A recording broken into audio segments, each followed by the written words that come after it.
Whew. All right. Hey, we are live. I had some weird OBS issues going on that were just monkeying around with my streaming, but looks like it's taking care of itself. So hey, great, we're back.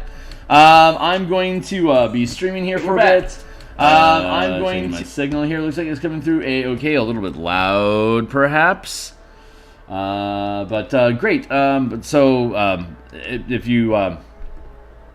If you follow me on Twitter, I've just posted that I'm live on Twitter, so you are welcome to follow me on Twitter at Phil Kearney to catch signals for when I am live. Just give me a hot second here for me to boost my signals, and we'll get into this. We're building the 5e supplement for Spelljammer by Wizards of the Coast. You can see here the cover, Spelljammer Combat and Exploration.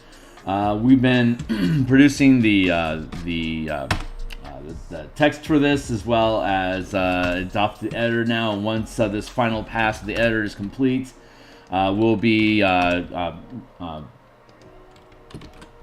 streaming here the page layouts, and once page layouts are done, we will be taking individual pages out as PDFs and then dropping them into Photoshop here to produce more of the more artwork. So I'm having that OBS thing threw me for a loop, man. My rhythm is off. Hey, like and subscribe.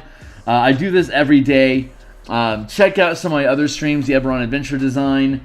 Obviously, the other 64 episodes of this Spelljammer document that we've been producing. I created this I think around episode 20.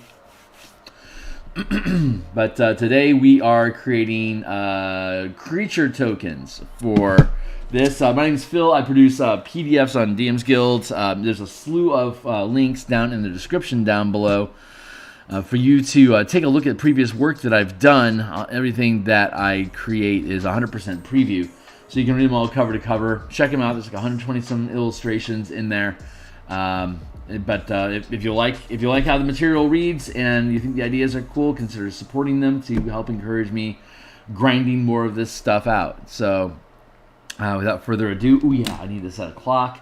We're gonna have a little less than 100 minutes now. Kicking off with a 20-minute pop, grabbing a cup of coffee.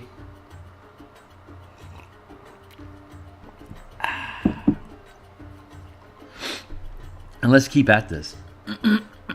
So, I need to put some of these tentacles in the foreground, right? So let's see how that jives. Hold on.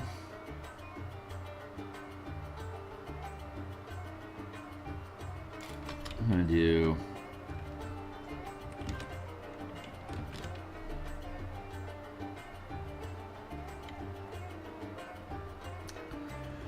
I'm gonna do something like this. Hold on.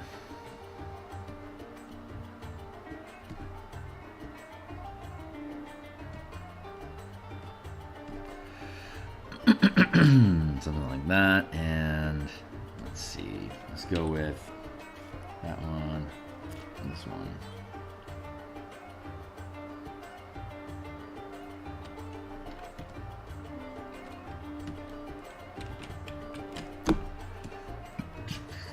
And this one's fine where it is.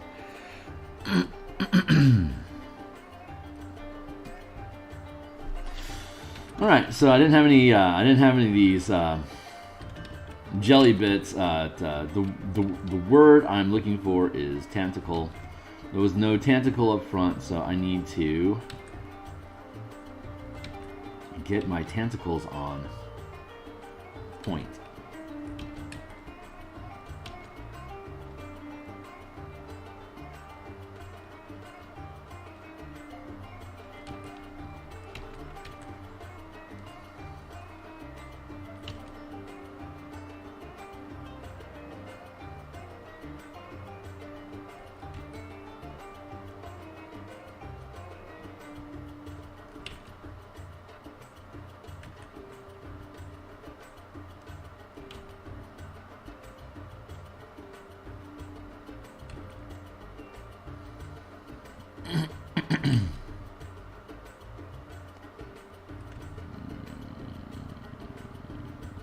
There. Good. And here.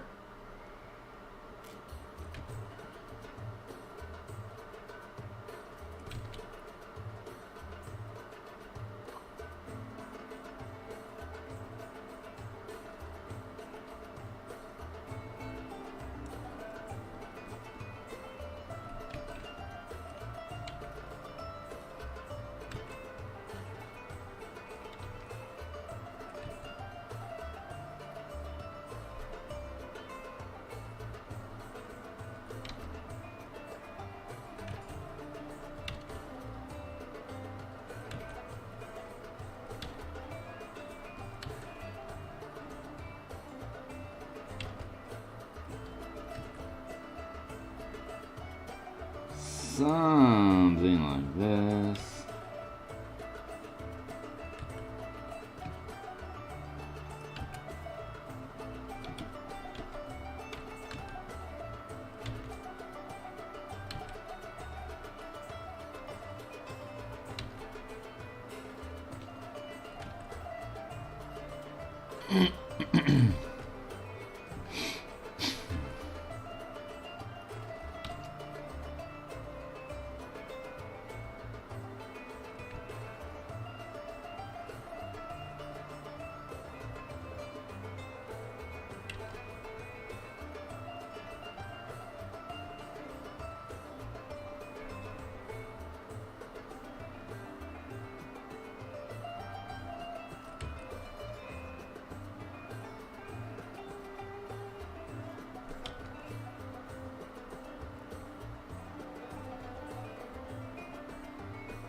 Yeah, I'm not talking a lot, so sorry about that.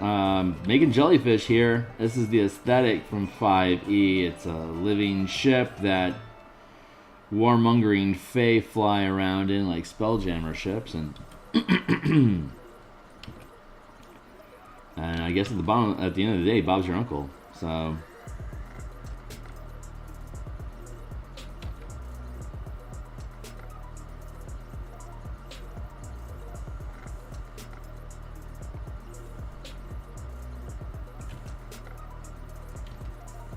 Today we're just getting stuff done. I don't find anything particularly inspiring about the aesthetic. The Rigor are pretty cool, but I don't think I'm going to see myself doing any supplements for Rigors specifically anytime soon. But more than anything, I just want to be thorough in assets that I provide, because I haven't seen anyone providing these tokens.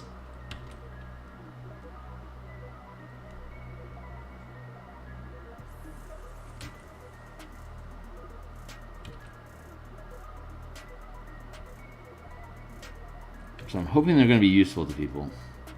The fact that they're part of a really strong set of mechanics for space combat, I think it's just icing on the cake. It's the extras, man. Providing people with extras. Like, you're getting a full set of ship and creature tokens, and it comes with about 120 pages of frickin' wicked rules.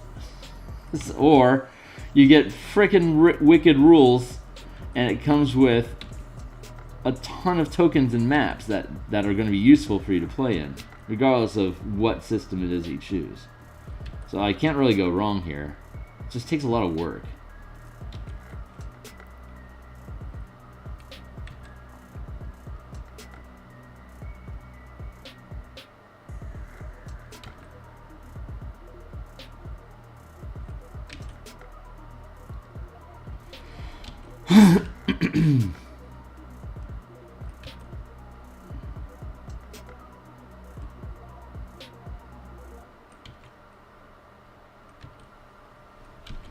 you can always tell when somebody's new to a creative scene because they'll say things like, "This took a lot of effort for me to produce," or I tried really hard with this one. It's like, of course you did. Why would you even bother if you aren't trying hard? Like that's the very definition of try hard. Is like the last map that I built on stream here took 100 hours for me to complete. Like obviously I tried really hard to make a good map there, but no one gives a crap if it doesn't look good.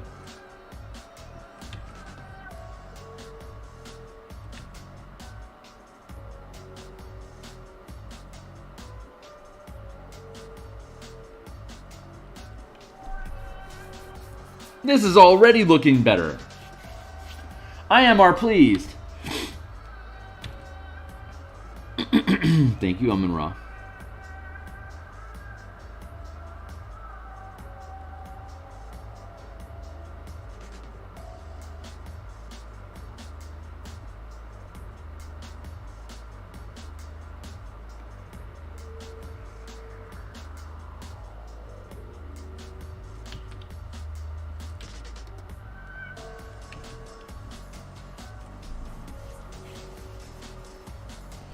Do-do-do.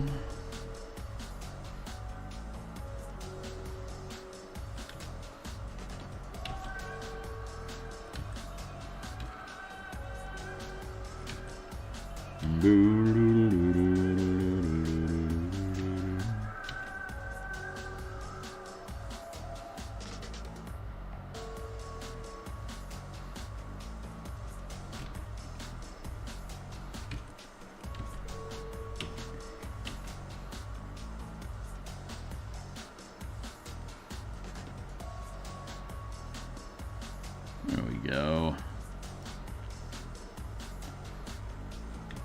You can tell I got some decent rest because the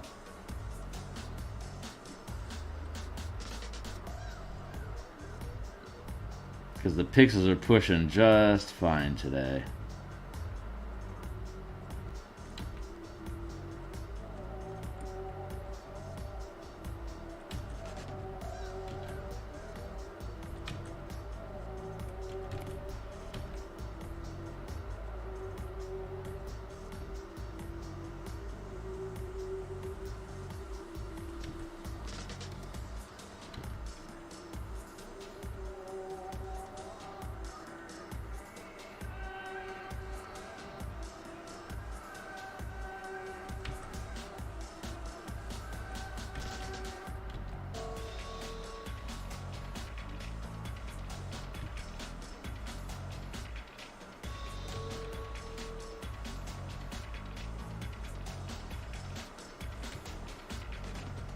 I wonder if the if the aesthetic psionic spell jamming blast, this is a creature that specifically was evolved into screaming really loud at spaceships so much that their engines turn off and they stay off for days.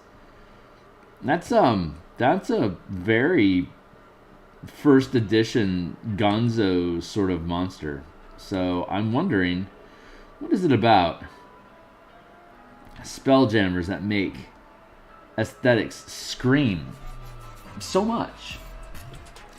Do they leak some sort of radiation that's painful to them, or do they not like the sound of Spelljammers flying by? Or I'm wondering. I mean, it's a silly gamified thing to, you know, that have a monster that's chasing your Spelljammer, that if it hits you, it turns off your Spelljamming home. That's like the Disenchanter from first edition. That's a horse with an elephant's trunk, and if it touches your magic weapon, it destroys the magic. It's like, where did this monster evolve to the point where it's like free roaming and dangerous? Like, how much magic is in your world that can support an entire species of creatures that eat your magic items?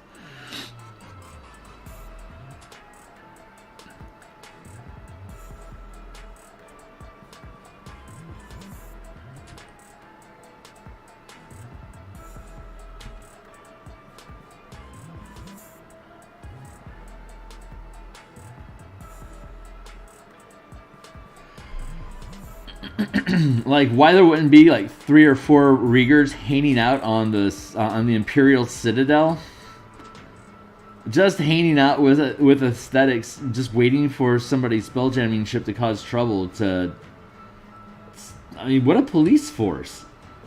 Just, I'm going to disable your car now. It's like low-jacking your spaceship by just having one of these jellyfish sit on it. Like, that feels like a thing. Maybe I am going to do something with Rieger. Because, not going to lie, that's like one of the most powerful things you can do in the game. It's like, disable your ship. It's like, we're going to dry up the ocean so you can't fly away with your boat. Like, what?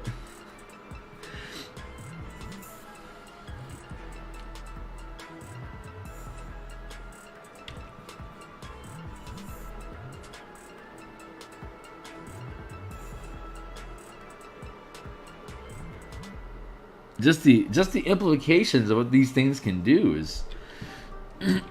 And these guys are like just casually hanging out on Rock of Brawl. Don't mind my deadly jellyfish that can completely shut down your entire navy in a matter of minutes.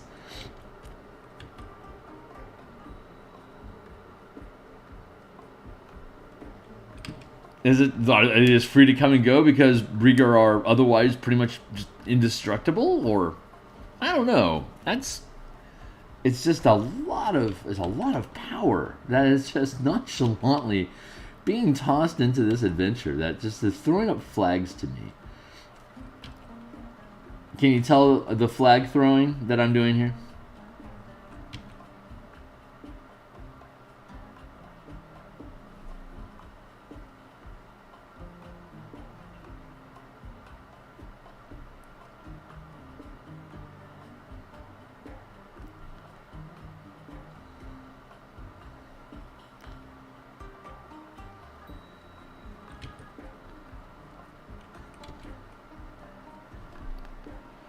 There, that was a good recovery. I had realized that I was making a 2D project out of this 3D rendering of a... Well, it's not really 3D. It's a... How am I trying to put this? I didn't have these tentacles in the foreground, so everything looked weird. All of a sudden, I'm a lot happier with how this thing is, just like in general. So let's grab a color reference here real quick off of the aesthetic that we are aware of. Yeah, we're going to do like that. And then we're going to conceal this again. We've got a fresh layer sitting inside of here. How is that looking? It's looking good. I think I just want a slew of cilia hanging out in here. Can you see that 10 times fast, audience? Slew of cilia, slew of cilia, slew of cilia, slew of cilia. It's actually a lot of fun, slew of cilia.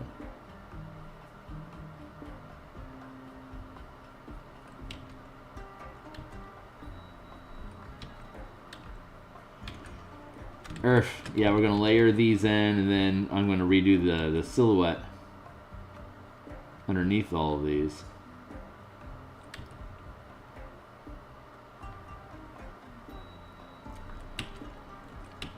Which should be super easy, barely an inconvenience.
Yeah, I've got Miss Kitty in my head right now.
working on like just the way that you can foreshorten these things really helps with creating depth.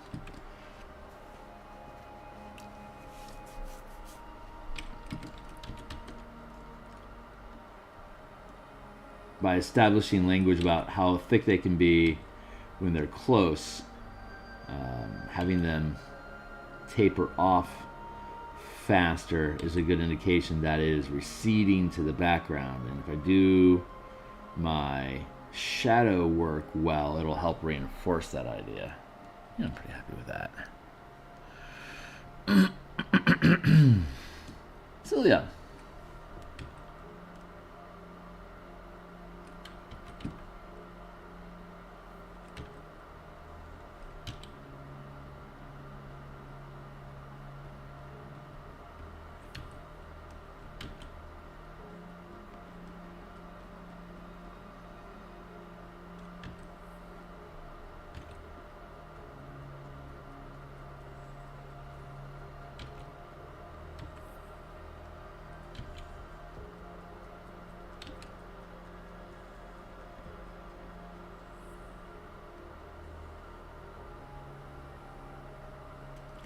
Flash Gordon was the first movie I ever saw in the theater.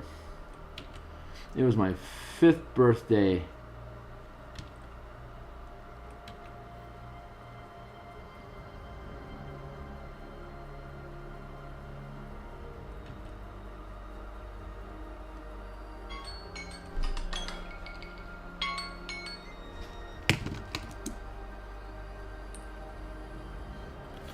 Another 20 minutes. Yeah, that was my 5-year-old birthday was going to the Flash Gordon, seeing sitting in the front of the theater, larger than life. That was a fun movie to be in.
All of the jellies for all the fish.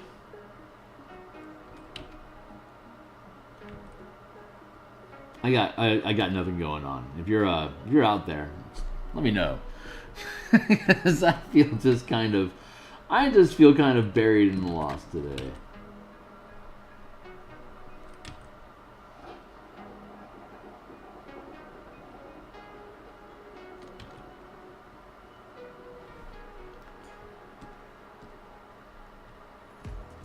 I'm having my occasional bout of, by God, I've got so much work to do.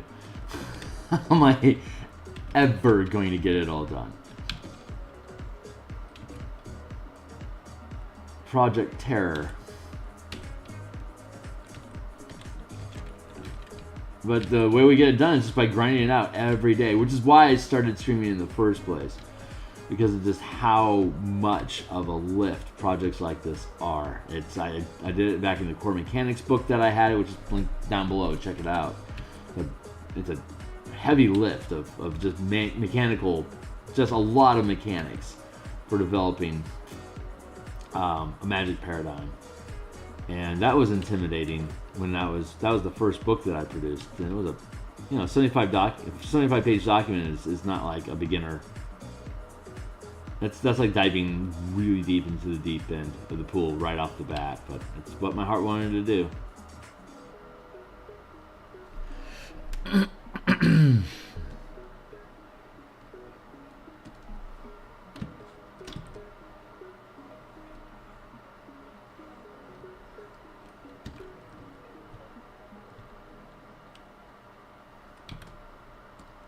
Perfect. Can do. Yeah, we're figuring it out, though. We'll figure it out.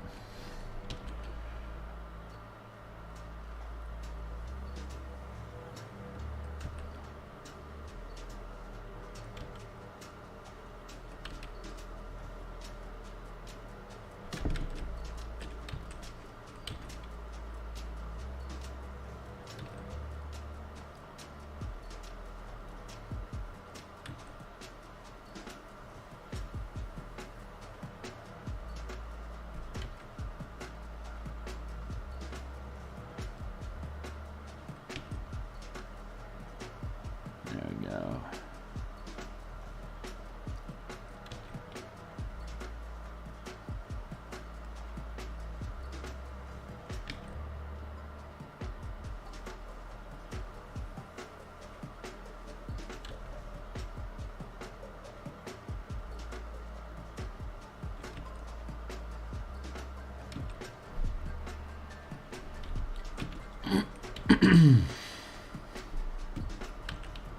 I mean, like 7 or 8 more of these, I guess. That'll probably be sufficient.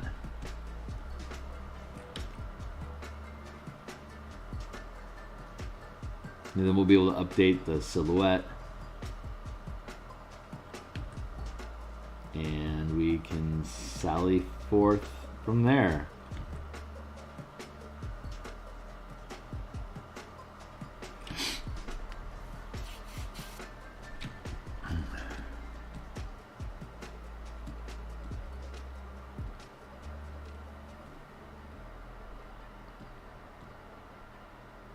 And that.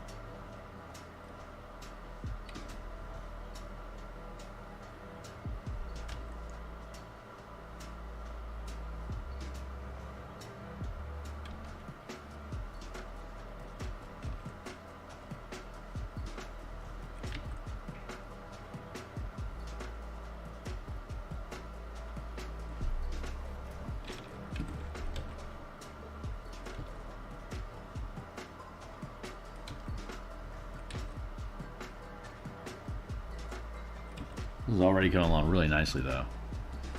Cannot complain about the results.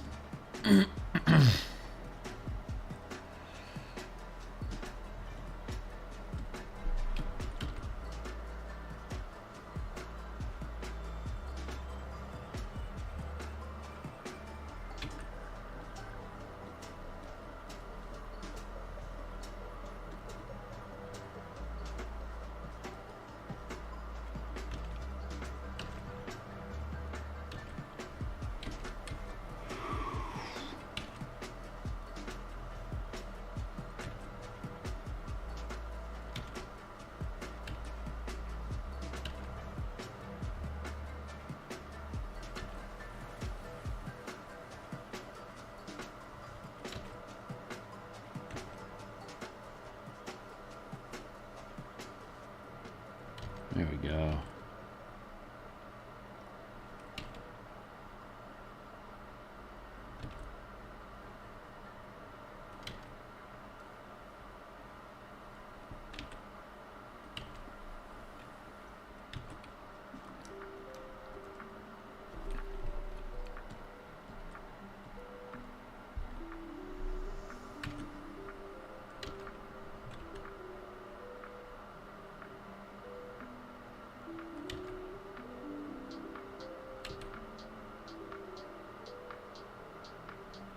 Stuart, my editor for the Eberron adventure, he's like, hey, I got some stuff for you to edit. And I go into the edit document, and there's like 40 pages of edits that he's gotten done. I'm like, oh my god, what a truckload.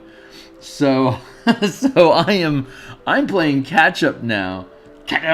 I'm playing catch up on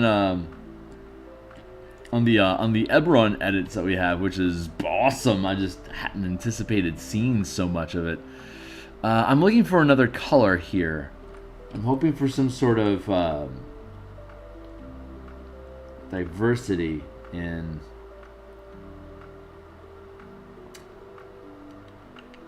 Don't think I'm gonna get any. Shit show.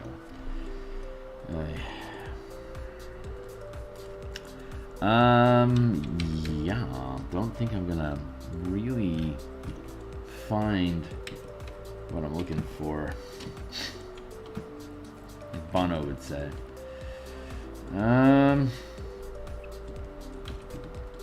here. I'm here.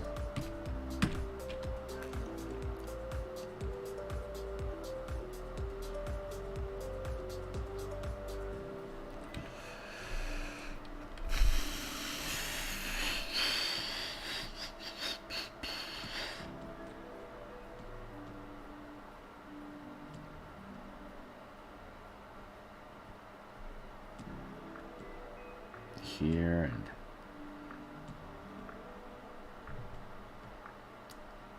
here.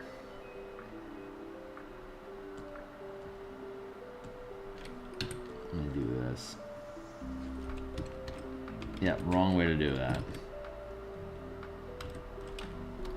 Hey Tyler, how you doing, my man? Yep, space jellies. The aesthetic, a space thing that Spelljammer do. The words. Rieger, warlike fae that fly around in these things called aesthetics, and they're. I think I'm gonna do that to distinguish this layer from other layers here. Yeah, you got a medium-sized Rieger, which is a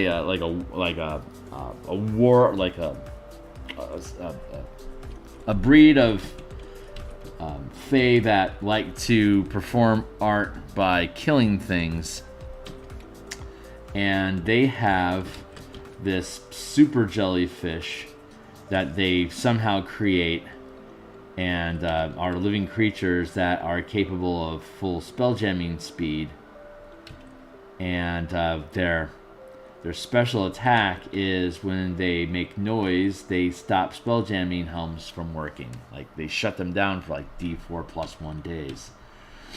So that's crazy powerful. Just casually hanging out. Hey, we're a species of war people that likes our jellyfish shut down your armada. So hail unto us. I don't know. I'm lost today, dude. I am deep in the I am deep in the weeds of this project, and it is that going through the tunnel where you're so far in that you can't see the way out from either direction, and all you can do is just push through the dark, hoping that you finally come out the other end. And it is an uncool place to be. But it's sometimes it's just part of the process, getting through the nightmare and waking up on the other end of it.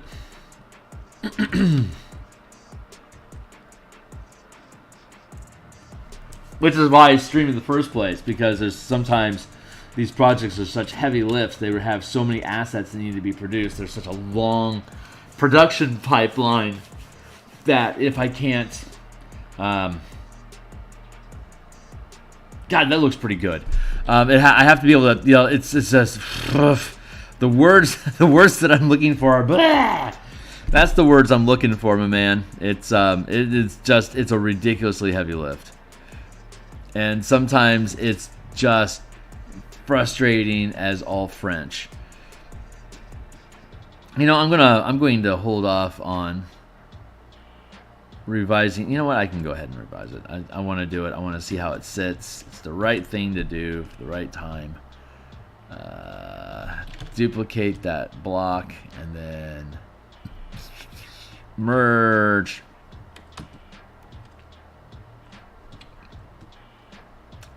Then blip, blip, blip. Let's see how this turns out.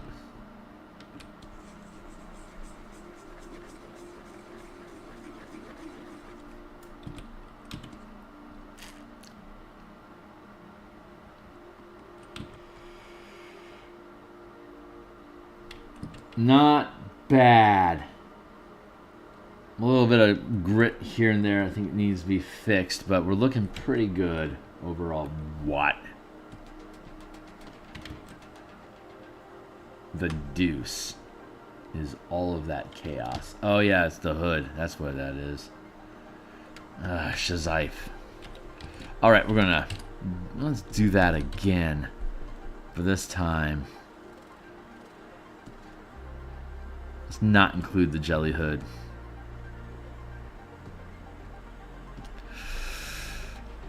Duplicate the layer. I'm gonna merge that layer down.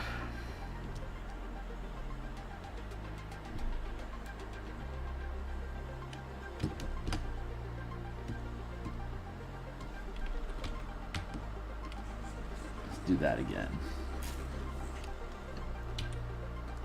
Okay, well maybe it's better. Well, no sense of hinging on it, so let's just get after it.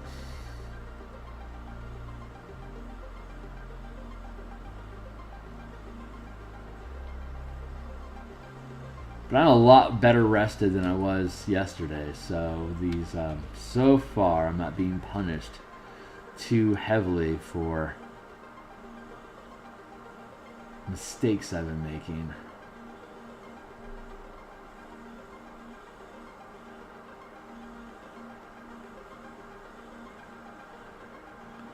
Yeah, the only solution to imposter syndrome is to work harder.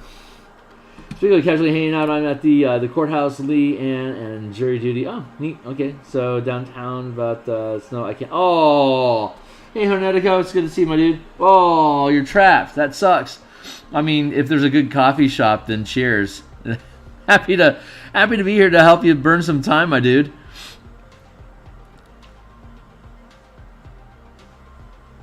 Happy to help burn some time.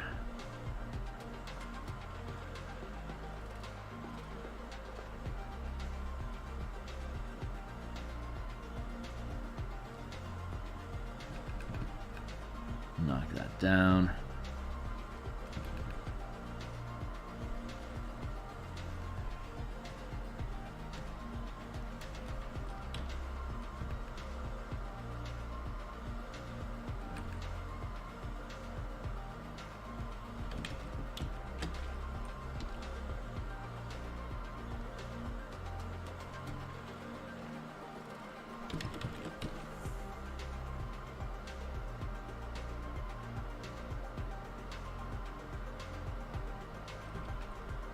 I'm pretty happy with this.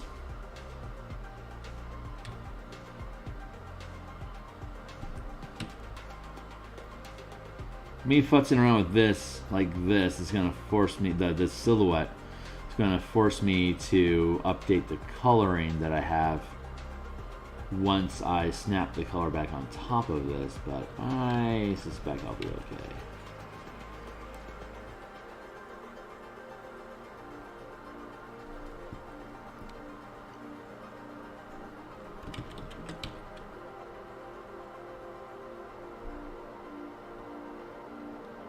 I like that animation that you posted, Hornetico. Good job, man. That turned out good.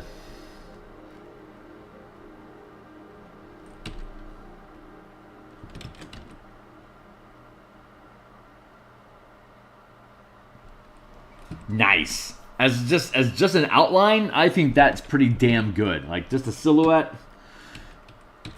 as we do for the black and white tokens. I am happy with how this is evolved.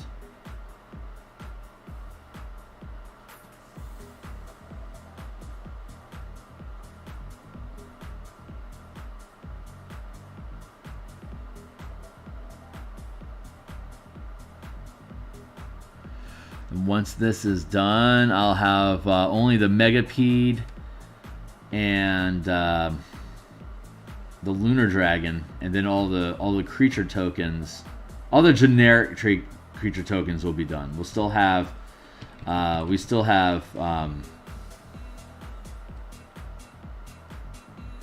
Star Elves, and I don't know, man. I guess I could make Star Elves and Space Pirates and a Space Ghost, and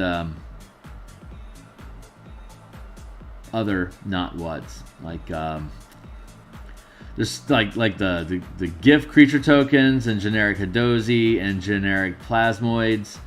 These are all tokens that go into the Light of Zaraxis expansion that the supplement itself has nothing to do with, but I'm feeling like I should do all of them. But I'm also feeling like I don't need to do NPCs to complete the supplement. So maybe I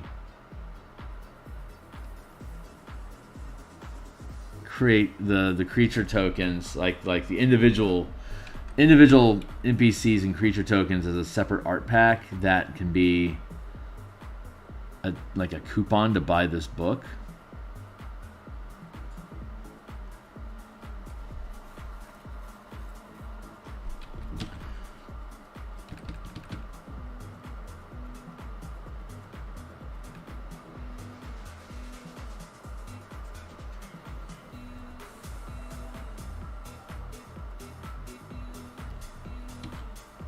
I don't know. I'm still thinking about it. Like, how many assets do I really want to create for this thing? Like, how many does it really need? You know? But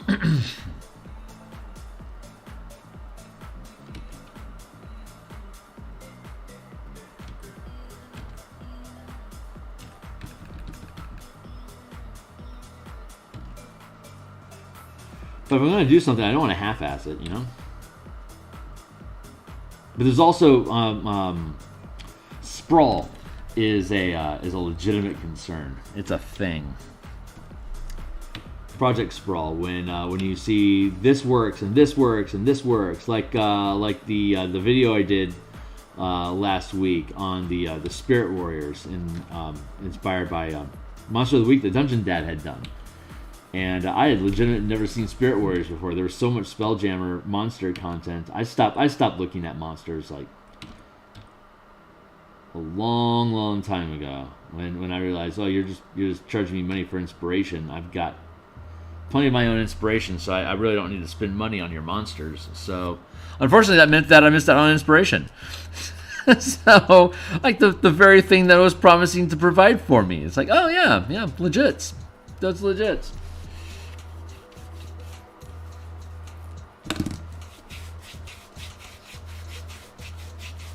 Oh, getting the grit off of me.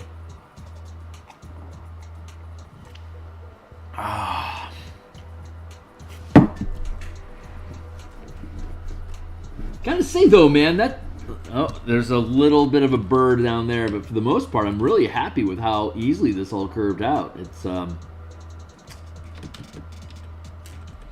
take that all back. Let's curve it like this.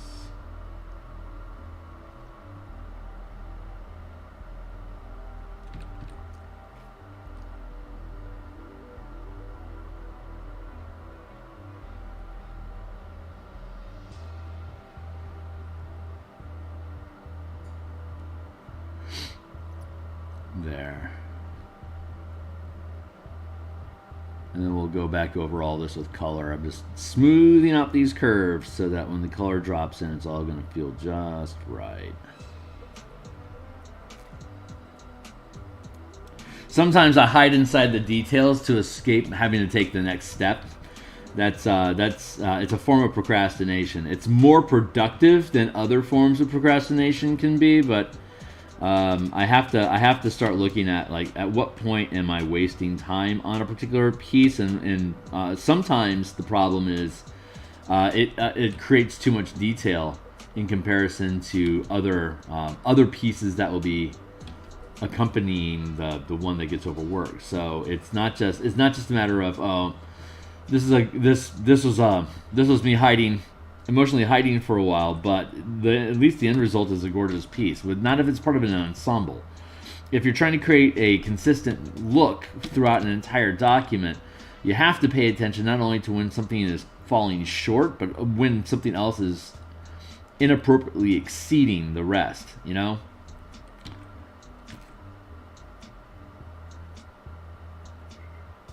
Like, you can make a 5-star dinner for your love, but if you're just gonna plop in front of Price is Right and watch an episode, then what's with the fancy ordeal? Why it just, match the tone is where I'm really trying to punctuate this thought. Could a Spelljammer work in the Feywild? Yes, absolutely. You have to get it there, which means you'll want to upcast your plane shift spell to size beyond 5 foot, targeting to 50 foot, or if it's a full spelljamming ship, not just a craft, a vessel scales up to a 500 foot space, while small craft, they only scale up to 50 feet in size. So it'd be a plane shift, and then you'd spend the kicker cost of 1 or 2 extra spell slots, depending on how large the object it is that you're trying to shift. But yeah, you could absolutely have Spelljammers hang out in the Feywild, as well as in the Ethereal or anywhere else. You can have, they can just, basically, Spelljammers are really fast airships that Eberron uses, so those all definitely work together. It's just a matter of scope, as is everything else. You have to have a game environment, a world environment that's going to support how quickly these things can move through time space.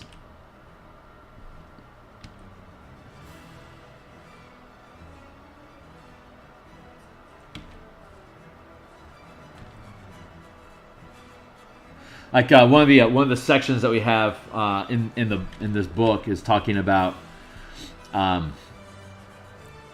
operating spelljamming helms inside of a planet's gravity field. It's like getting from like Am in the Forgotten Realms.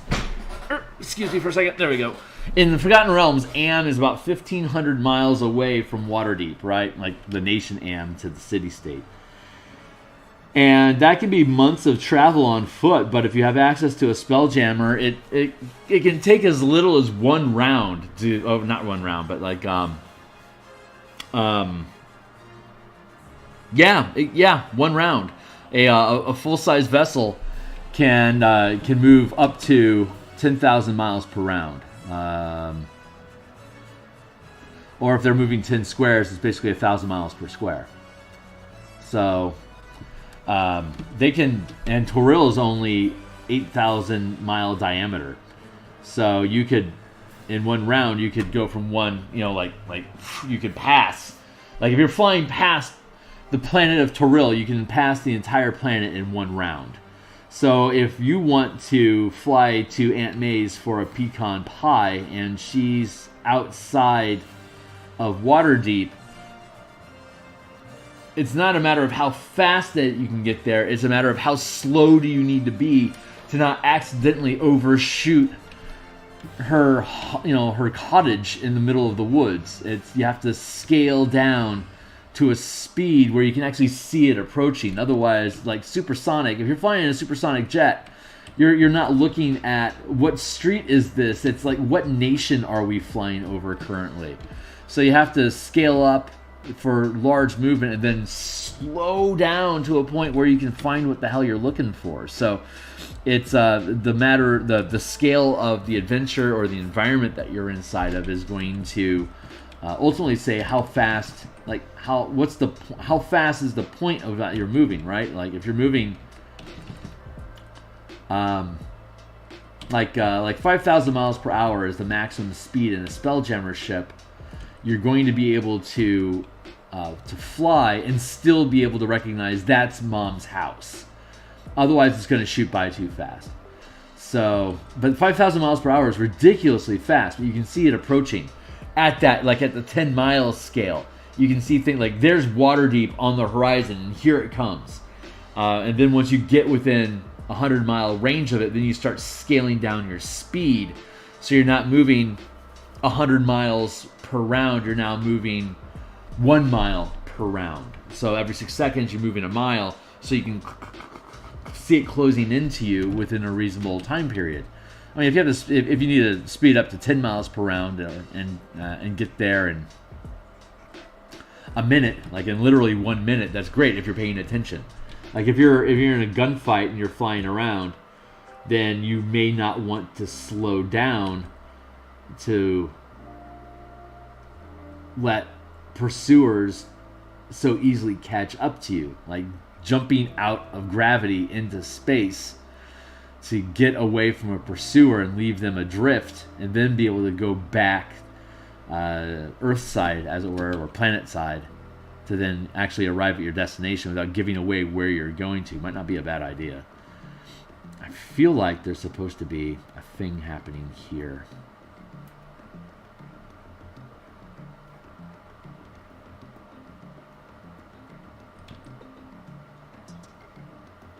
So if you're in the Feywild and the scope of your campaign is like this 5 mile area, like this 5 miles is where the adventure is taking place, that Spelljammer ships just kind of hang there, you know? At that point, it's just basically a giant mobile turret that you just drift around and shoot shit at.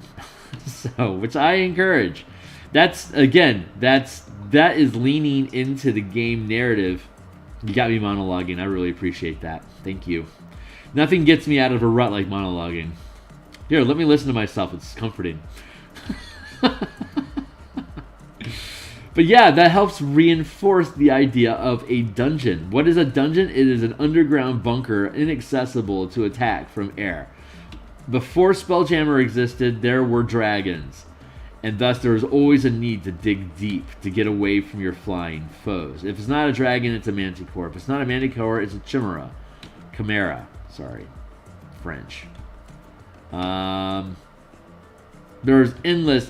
Griffins are basically eagles. They'll fly off with your oxen. You know, like if you have to be outdoors, you're outdoors because you have to be outdoors. Because you get sick if you don't get the sunlight, and all the plants that you want rely on it. So you're gonna have to put on your big boy armor and go do some farming. But a lot of stock holds and treasure being underground makes a lot of sense, just so you can resolve the aerial threat. So that gives reason for your world to have these massive underground bunker complexes, i.e. dungeons, to avoid the threat from the sky. And if you're using Spelljammer, you're basically just putting yourself out there as I am a threat to a dragon's territory. Which means a dragon's going to come for you. And a dragon is going to have as many hit points as a Spelljammer ship has. But it's not doing siege damage. So if it comes for you and it does 40 points of damage, it's going to knock ships out. Like that's what's great about this siege system that we have. Is that if you're just lobbing ballista bolts and catapult stones at each other on ships, your pilots can absorb that damage by getting rid of the multiplier, right? D6 times 10 damage from a catapult, like a mangonel. And if the pilot's going to eat that damage to protect the ship, then he's just going to take that D6 die roll. And he can take a lot of those hits. You know, you can wing, you can weave and bob and dodge and glancing blows and roll with the hits. Like all the narratives that you have behind taking damage and not dying from a sword stabbing you. All that narrative exists inside Spelljammer involved with siege weapons. But when a CR-21 dragon lands on your deck and starts tearing it in half, that is not siege damage that is being dealt. That is like 3d12 plus 10 damage that you can't reduce that. So the pilot is going that'll send the pilot into shock if he tries to absorb that damage for the ship while he's piloting. So what's going to end up happening is the ship is going to eat that 30 damage.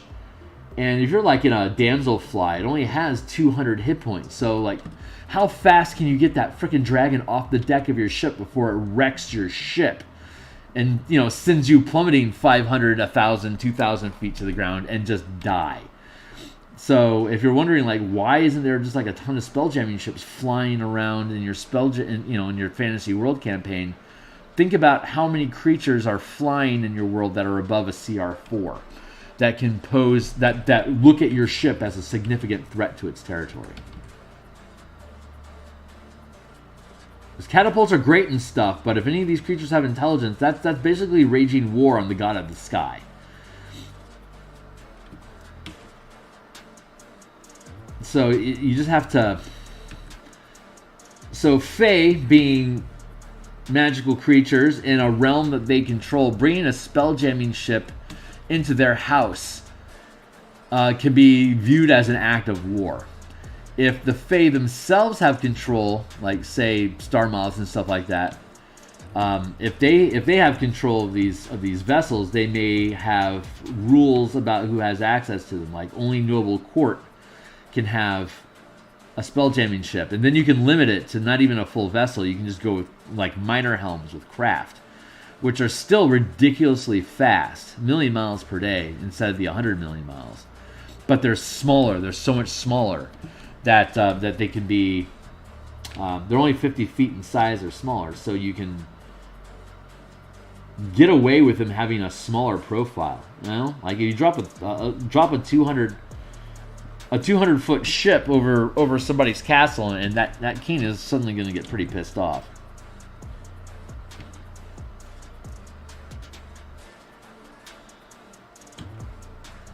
So smaller craft is a way for you to be able to get around without necessarily threatening the surrounding ecology. Hopefully any of this is making sense. Talking about a little bit about it in the book, like that scaling distances and getting from stuff,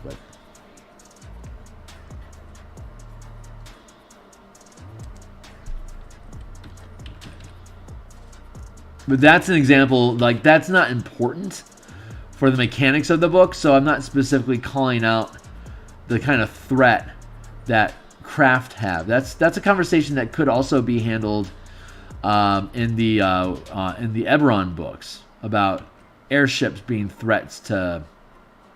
territorial threats to the flying creatures that already exist in Eberron.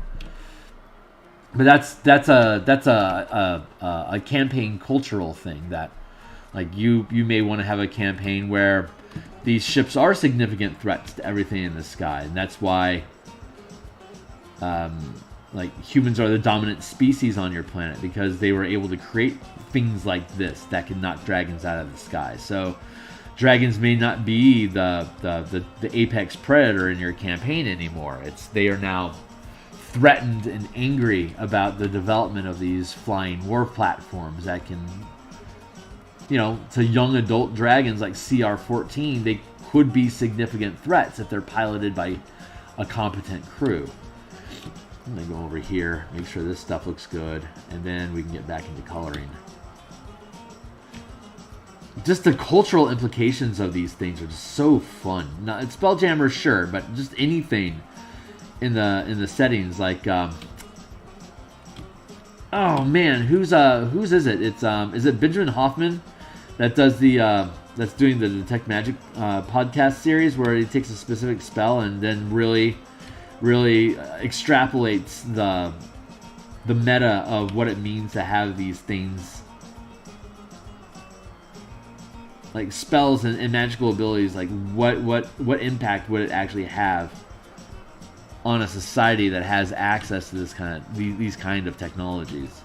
It's a great series. And when you play the game long enough, you just kind of muse over these default concepts of, like, how much tech are we dumping into a game space? Like, in a world where people can be resurrected, who gets to be resurrected? Where's the line get drawn? Does it really cash value? That's often the great equalizer, just to keep the masses from begging for, you know, Auntie May was going to make me a pecan pie this weekend, and now she's dead. Can you bring her back from the dead? Because I really love her pecan pie. So when you gamify things like life and death like that, you have to... A good campaign will resolve the ramifications that go behind what the characters are capable of doing. This isn't anything new that I'm saying. It's just acknowledging that if you DM long enough, you're going to wrestle with these things, which is why you see differences in just in campaign. What's the word I'm looking for? The social agreements that you have at your table with your players and the DM. The players are looking at it from, I don't know anything about this world. I just know what my character is supposed to be capable of doing statistically and game mechanically. While a DM is looking at it from, I'm trying to set up a culture inside the game world that is capable of interacting with what your characters are doing. So we need to establish these rules. And players aren't thinking about these rules until the players have access to this power. But the DM has to be thinking about these rules when he says, I'm going to be a DM. You're the one that has to help suspend disbelief. So that means that you're the one that has to suss out what's a reasonable approach or what's a reasonable response and reaction to the things that your characters are capable of doing. And that's some heavy level DMing that you're doing. That's beyond the casual. Let's go down this goblin hole in the sewers that we've found and see how many ears we can bring back for 10 copper each. But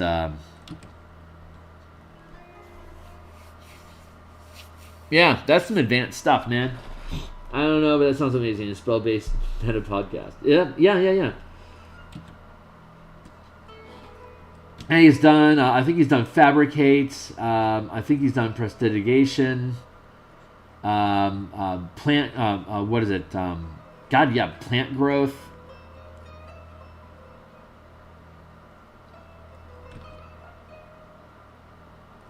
The Gate, Arcane Gate.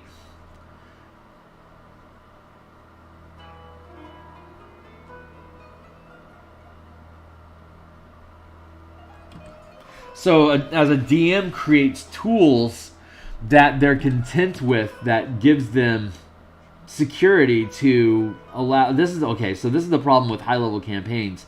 You don't spend enough time in high levels to really see how these spells impact the world around your characters. I'll say in 5e at least, a lot of campaigns, you go from level 1 to 20 in-game in the course of potentially like 4 weeks. Like in a single month, your character goes from being a farmhand to splitting the world in half because he tried hard. So Beckme resolved that explosive power by requiring you to spend a number of days equal to the level you're seeking to achieve in training. So 2 days from 1 to 2, 3 days from 2 to 3, 4 to 4, 5 to 5, 20 to 20. That's not a huge stack of time, but you are adding 20 plus 19 plus 18 plus 17. I know there's an equation that can just crack out that answer really quickly, but it's slowing your campaign down to months at that point. And then if you start integrating things like domains and kingdoms, having that be part of your game space, then God, that's just cool. It's just cool. Adding those things to your game space. I'm looking for words. Hold on.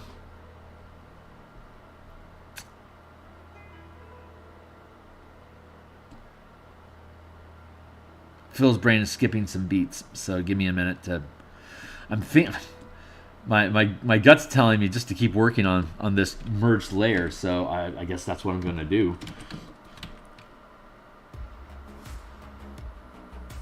Oh, that's what I wanted to do. I wanted to do that. There we go. So I can abuse the borders.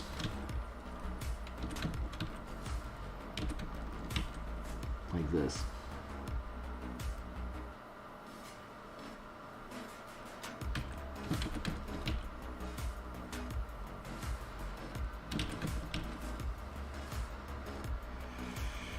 Beep, beep, beep, beep, beep, beep, beep.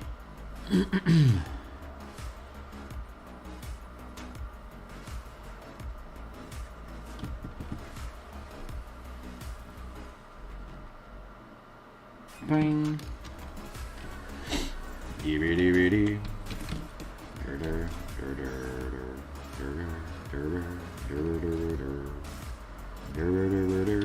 I was talking about something. Right. So domain slowing progress. Right.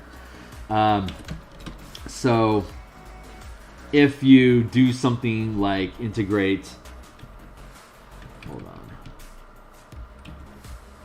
Why is that outside the lines?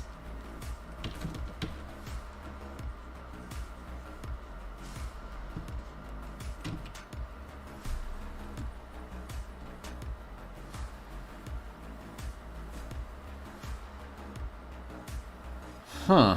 Alright, I'm going to select inverse and destroy all that we believe in. Okay, yeah, that makes more sense now.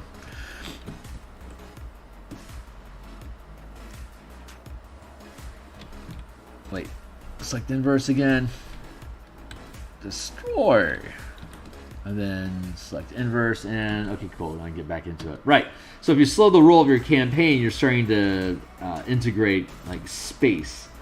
Like it takes time to gain levels, for instance. That's something you can incorporate to add. Like if you're having a problem, if you have a word usage, if there's a problem in your campaign with characters spiking from 0 to hero in the course of a month, like if that's breaking disbelief, if your wordage if that feels unrealistic to you, that's a good reason for you to integrate training downtime. And if you're integrating if you integrate training downtime into your campaign, then you have to that kind of implies that you have to buff out what like your downtime activity options are, and you have to have a campaign that doesn't require now. So you can't just have one smooth storyline that goes from level 1 to 20 because your characters will never stop. So you have to kind of build in an episodic sort of narrative to your campaign to allow the players to feel it's safe to stop and rest, i.e., gain levels. And if you don't force them to spend downtime to gain levels, they are not going to want to. So there's that, but that's that's one of the social agreements that you have to be able to create in your campaign so that everyone knows what to expect. Because there's nothing automatically in the game that says that you have to take this break. But BECME, it was literally built into the fabric of the game that this is how you will do.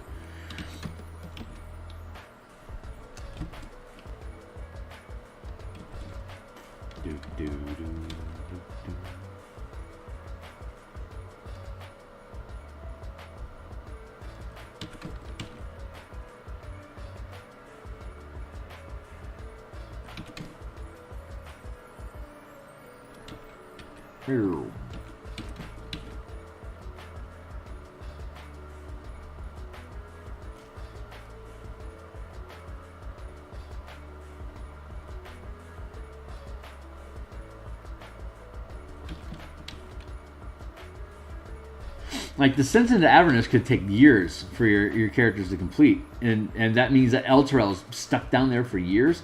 Like the immediate urgency of the Descent into Avernus campaign, just how it's set up, that this whole city got dragged into hell, and the longer it stays there, the more dead everyone gets. That's a huge level of escalation that kind of infers like we need to fix this problem like ASAP. It doesn't give your characters any opportunity to have downtime training, because where the hell are they going to go train? Like the city of Elturel itself is literally being sieged by demons. Do you have 20 days to go lift some weights so that you can gain your fighter level? They haven't built that buffer into the world at all. Like everything is like now, move. And it wears on the believability of the campaign itself, of the characters, if it's something that you're thinking about. Like if you have to think about it at all, it means that you failed in producing a self-realized world that just makes its own sense. When your players are like, wait a second, how are we kicking through this stuff so quickly? Like, what is going on? It's like, now you are starting to wonder about the realism of the campaign. So we should look at training rules. And once you have those in your system, then you have the option to start integrating those things as a more satisfying game experience. By just, it's like, if we're gonna have to spend this time training anyway, let's get into downtime activities. Let's get into kingdom building. Let's get into creating a shop that we can pull money from and have as a resource, and plot hook. A source of plot, a source of adventures. If you have months of time between, like if you have that episodic approach, and you want to integrate these months of time between activities, then having that slow cook approach is self-reinforcing in the system at that point.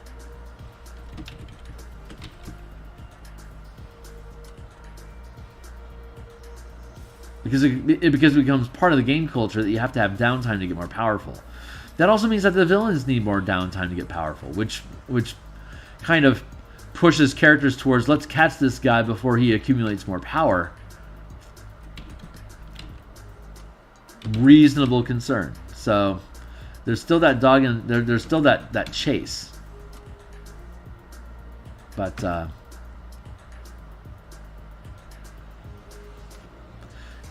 it's just a matter of how do you build your campaign out.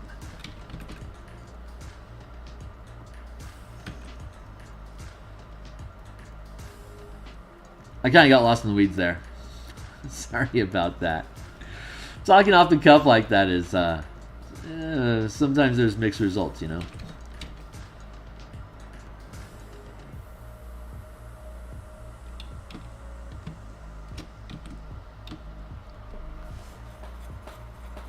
So far, so good, though. I am rather pleased with the results we're getting out of this.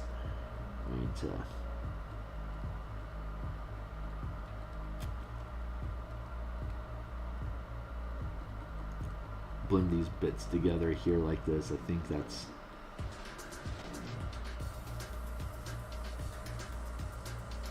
I hit the save button before I start working this in, but I feel like I want to work this in.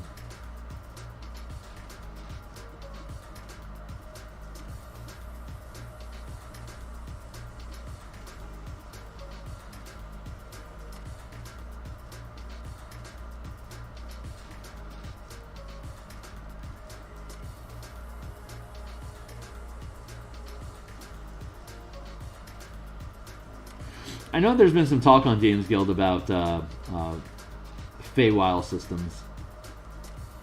I don't think anyone's completed that effort yet. I know that the folks that did the Core Artificer and Sticky Hunter, who created the Odyssey anthology for the Theros adventures that I participated in, I know that they're doing a similar anthology project for various jammer systems.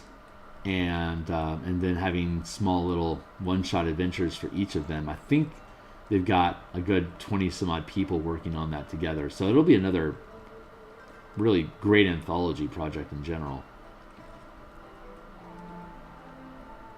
And I believe some of them are dealing with Fae, and I know that some of the other creators out there are considering Spelljammer stuff.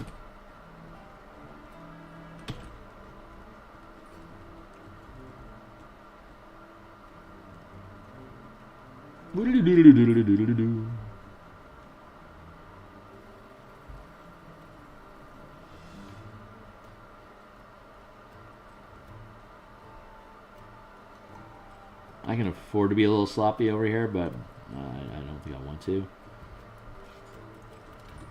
There.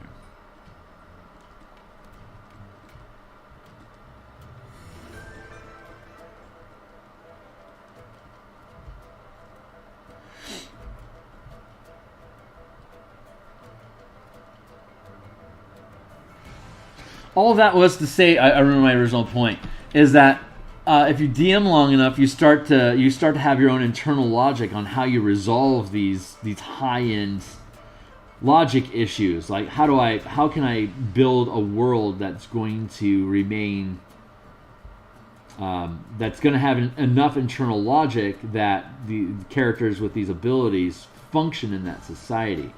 And there is no specific, like, you know, everyone runs their game in a different way. It's just that the longer you run it, the more likely it is that you have solutions and have a way that you handle these questions.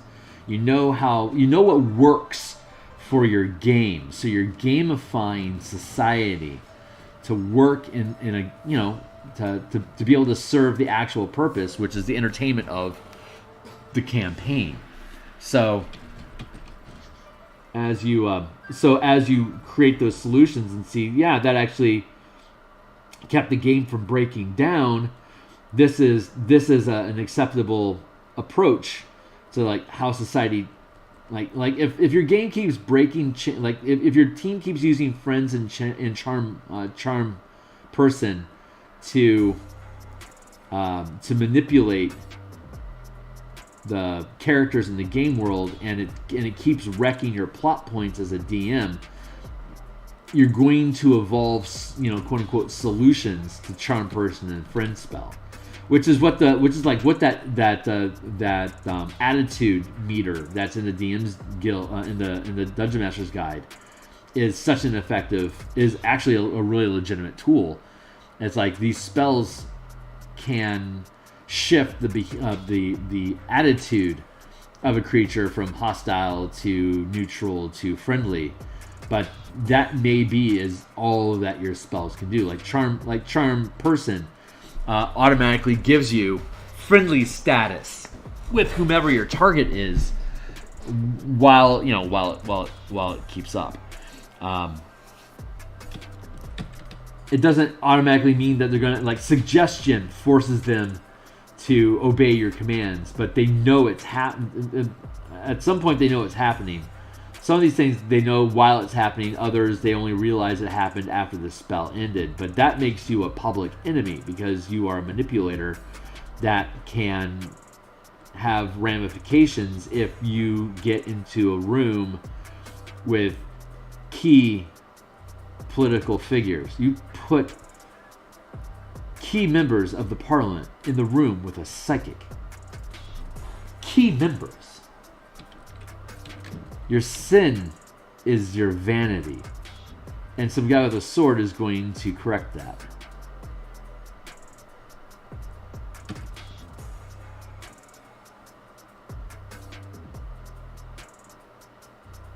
That is like a serious threat.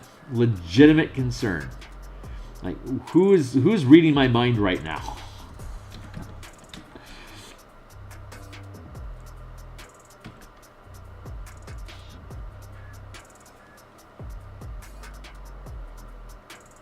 Like, can you imagine the level of self-delusion that you have to be able to create inside of yourself just so you're not giving away national secrets to interloping mind readers? You have, like, you could resolve that in your campaign world as people being like constantly disassociating with themselves because they can't. They don't have a. They have to section off parts of their personality so that when they're just casually running around, secrets of the state aren't being plucked from their head by just casual detect thought spells. You know, like you can drink a potion of detect thoughts, and now you're a super spy for a little while. Like that's a problem that you have to have a solution to if a player ever starts thinking about that stuff. How are you as a DM going to handle that?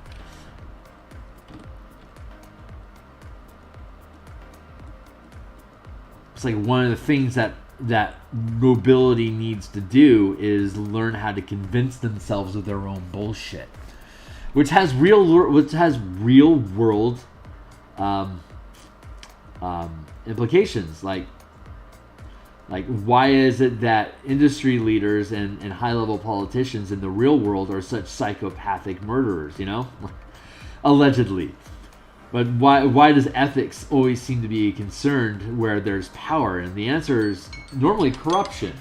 And in the real world, it's 7:45, so this is my last burst. But I did not get it done like I wanted to, but we certainly solved some problems with it. So, which is again the prophecy.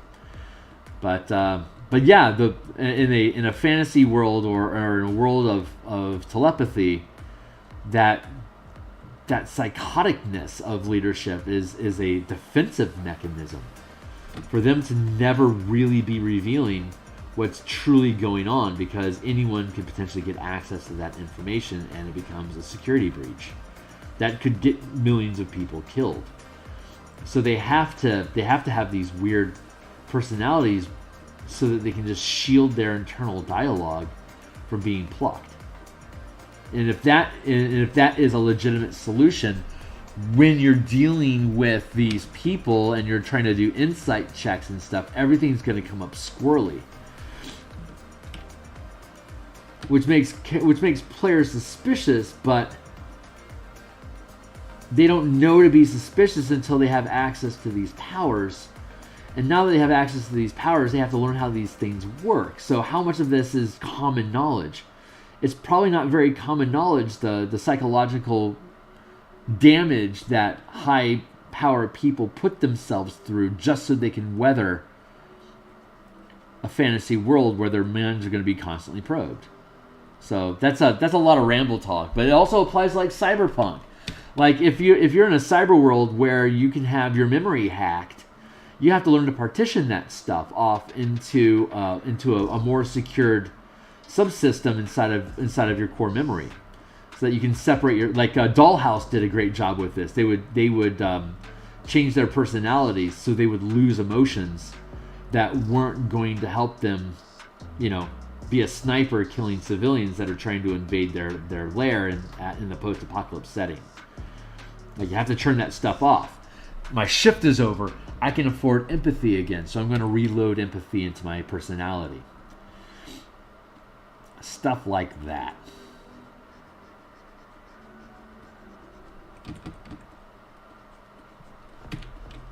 Increase that smudge.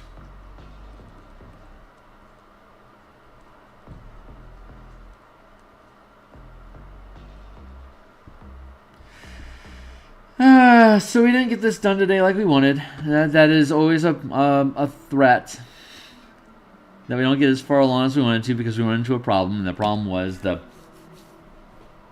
tentacles were too trite, so we had to add depth to that, which is great. We got them done, but that also means that when we come back tomorrow, we will continue this project and hopefully move further along than we are currently. Select inverse equals delete.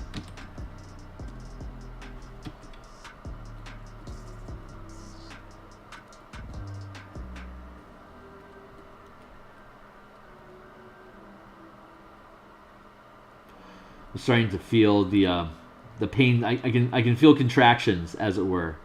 If this were a baby and I am its mother, I am feeling contractions of this thing wanting to be born.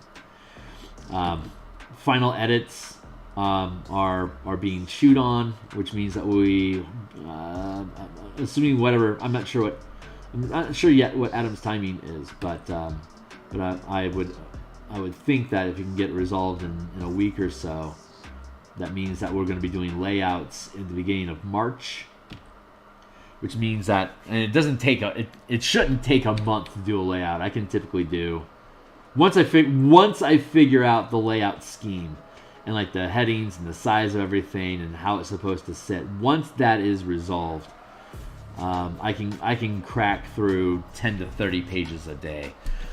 And with the thing being, like 120 some odd pages, it should only take a week or so for me to be able to get through just the raw page layout, and then we'll have to actually build everything like the tables and the page dressing and all the interior artwork. But this is we're getting really close to we're working on our last map in here. We're almost done with the creature tokens. We still have 10 vessels to create tokens for, which is probably 3 weeks of stream. Like that's what, like maybe 30 hours of work between the 10 of them. We have the craft, the fighter crafts that we built, like the spiderlings, the skiffs, the goblin blades, the nautiloid cuttlefish, all those things. That's another 6 ships. So I reckon that'll take probably 3 hours a piece. So that's 20 hours there. So that's 50 hours of production to get the rest of the tokens completed. If I can do it in less time, that's fantastic. But once those tokens are complete, I still need to finish the asteroid map for the Theurgy hunt, which is the last map I need to complete for the Light of Zaraxis conversion. That'll be another 40 hours of work. So we're up to another basically 100 hours of production for art assets that aren't even the interior art to the book itself, which is looking to be around 120 pages, which means that if we're going to have an illustration or a visual element every 3 pages, which is the typical density that you can expect from in the RPG industry, that's another 40 illustrations at minimum of, say, 10 hours a piece. I've got 500 hours of production ahead of me, which is a ridiculous amount of production. So I am hoping that we're going to be able to lean a little bit more on diagrams and tables for completing this work than what I normally do. We'll see. It'll be gorgeous when it's done. It's a lot of work creating a lot of original assets because there's not a lot of good art out there. Besides, I'm an artist. The whole reason I started doing this is because I wanted to be my own art director and create art for myself and put them in my books. So there's a conversation happening offline in my home about, hey, how much can you actually use stock art in your own projects, Phil, and how much of it fits? There's also a question of like, how hard am I going to dive into full color inside of this book, as opposed to like sketchbook style or just or line art. Like line art is a hell of a lot faster. I can finish a line art piece in anywhere from like 20 minutes to 4 hours, which is incredibly quick in comparison to color. But I could also just go with two-tone color, like instead of trying so hard with like semi-realistic lighting and all the stuff that makes a good piece of art gorgeous. I don't necessarily need to dive that deep. I can instead lean in the illustration direction, and I don't know what that language is yet. So I'm certainly seem to be establishing a language with these tokens that I've been producing, and I can use these tokens inside of the book as like all the ship tokens and the maps and stuff. Those are diagrams that I can use to illustrate points about how movement works at great scales.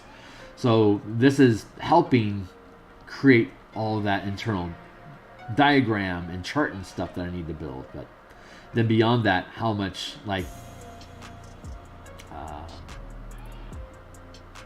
like actually illustrating ships interacting with each other in combat and stuff, like not just tokens on a battle map, like actual like a scene of like Hadozi boarding an elven ship, for instance.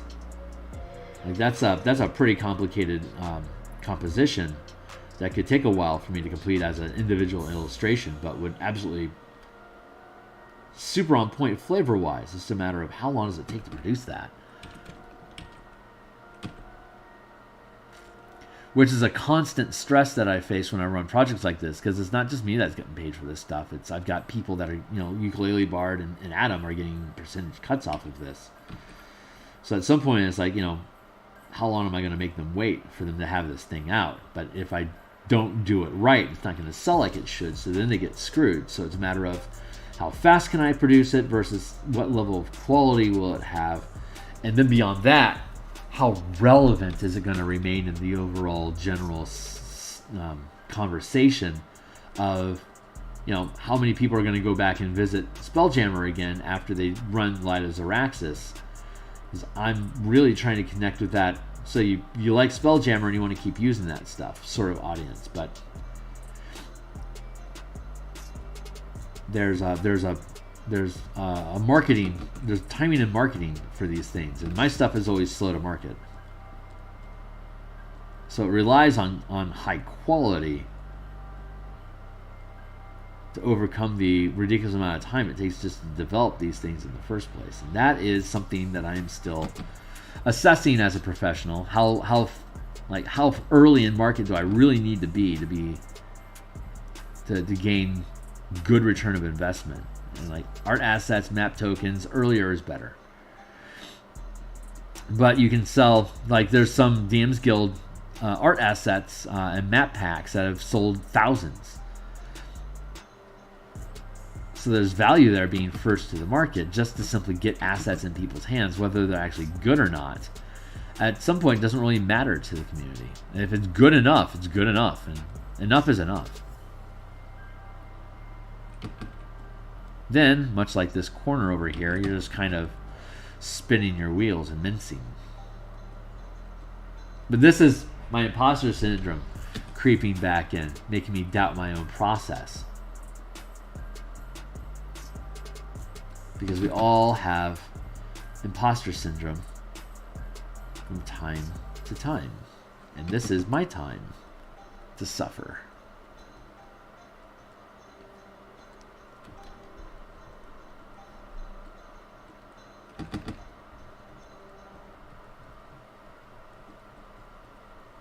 And then something will happen, and it will be amazing. We'll have a huge victory. Either just like we'll discover a process that makes things go faster, or it'll just be the stars will just align correctly, and we see something. Something always happens that turns the project around. And instills that pride to keep pushing forward again. And speaking of pride and pushing forward, I love this piece. I am really happy with how this thing is coming along, man. Black and white.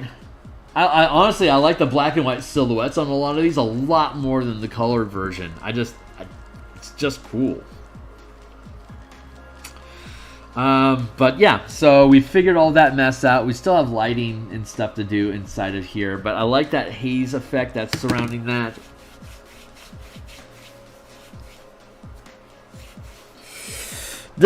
Just turned 8 o'clock, so I have 7 minutes left on my block, but I gotta give unto Caesar what is Caesar's, and that means that it is time for me to pack up for the day. Tyler, I hope you and your gal are able to get out of the courthouse at a reasonable time. Hornetico, I hope you have a fantastic day.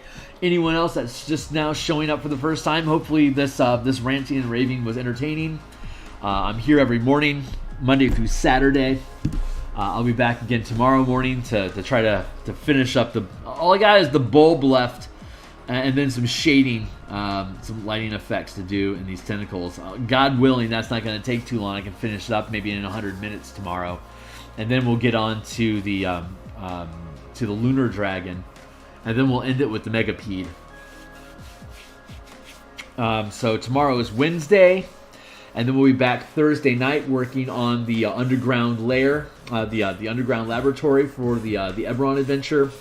I've got about 40 pages of post-edit approvals to work through in the Eberron adventure, so that is... the editing looks like it's about halfway done with its first pass, and Stuart is just an amazing wordsmith, so I am stoked with that. We are waiting for the last 15-page revisions to come back for the Spelljammer adventure for us to start doing layouts.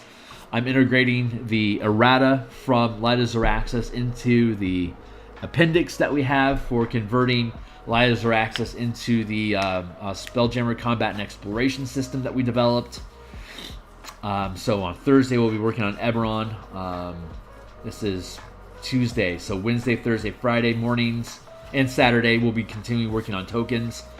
It is my intention to spend whatever time I need on Saturday as well to finish the these creature tokens and get those off my plate. Next week I will be back doing Eberron map in the morning, and then I will be doing ship tokens Monday and Thursday evening, and then on my off time will be text editing and post-edit approvals and revisions. Expecting to be in layouts. I don't know Adam's timing yet, but I am guessing that by the beginning of March we'll be doing layouts for the Spelljammer book, which means that by mid-March we should have all the layouts done and see how much space we actually need. If I only need to have one illustration every 6 pages, or even 9 pages, like if I only need a half page of art every 10 pages, that means I only need 6 full pages of art, whether like little vignettes or quarter page pieces, or 1/3 page top lines, banner art for like sections and stuff like that. I think we can realistically have this thing probably out in May. I have an entire week off in May coming up. I want to get it done in May because I've got a week off in vacation in June. And I'm thinking around May, June, I might be able to have the Eberron book as well. But that might not be until July. Which means everything's pushing out further than I want it to. I'm recognizing that now.